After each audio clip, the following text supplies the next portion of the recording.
what it really highlighted for me is, Vivek's kind of trying to play the Trump card without playing Trump, if you know what I mean. He's trying to differentiate himself between the others by being a little extreme on some things, particularly when it comes to foreign policy. But is that going to be something that captures the hearts and minds of Republicans, or is it more domestic issues?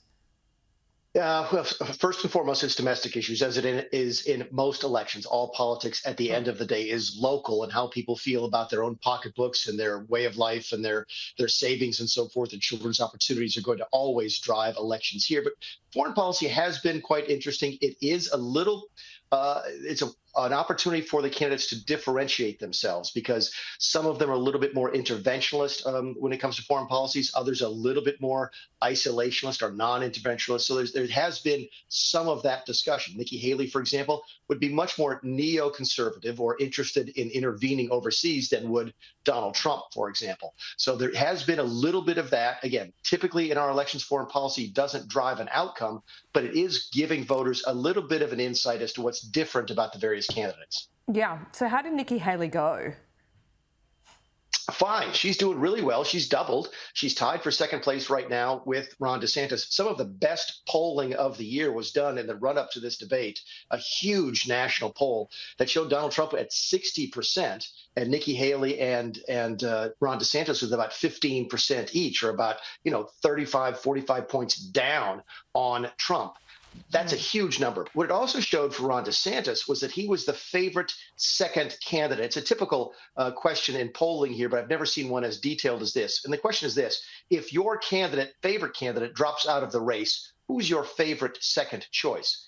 And Ron DeSantis is beating Nikki Haley by over 20 points in that category. In fact, Vivek Ramaswamy is beating Nikki Haley in that particular category. So while Nikki has done really well, and she had a good performance last week, it looks like her upside might be limited because not a lot of other people are looking at her as their favorite second choice. Yeah, but I mean, I'm just going back to 6 months ago, right, when Ron DeSantis was talked about the guy who could actually give Donald Trump a big run for his money.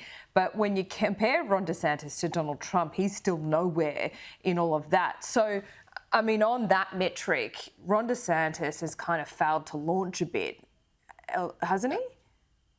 Everybody has. Keep in mind, we're having this discussion about people who are 40 points behind the leaders. So, yeah, listen, Ron DeSantis has had a little bit of a bounce back after this debate. It was a good debate performance. And again, he is looking at that favorite second number, because that is kind of a big deal. Nikki Haley's had a good couple of months. She's doing particularly well. It's probably the last we've seen of Vivek Ramaswamy and Chris Christie. So we're about, I think it's 40 days or something like that, Laura, until the Iowa caucuses, the first primaries of the year. We go into the Christmas season with Donald Trump firmly in first place, despite, again, he's had a difficult week in the courts and so forth, but his lead continues to just get larger and larger. He's even outpolling Joe Biden now, isn't he?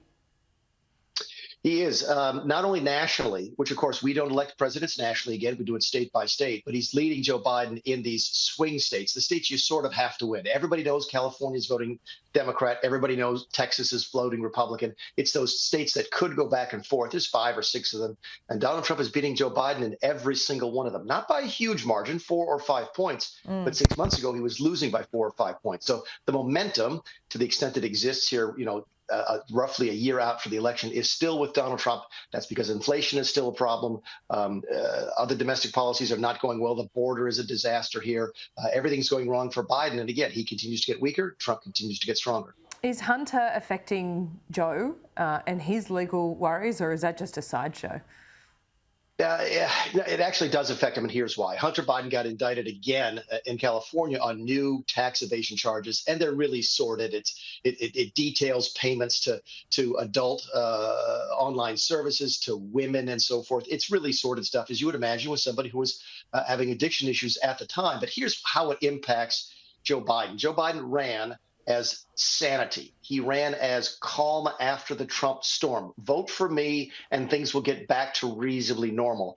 Having your son being charged with tax evasion for giving money to hookers isn't exactly the type of thing that lends to that sanity and peace and quiet type of argument, and it's not helping Joe Biden at all. Wow, Mick Mulvaney, we need another hour to get through everything, actually. So we look forward to talking to you next week. We'll do it all again. Thanks, LJ.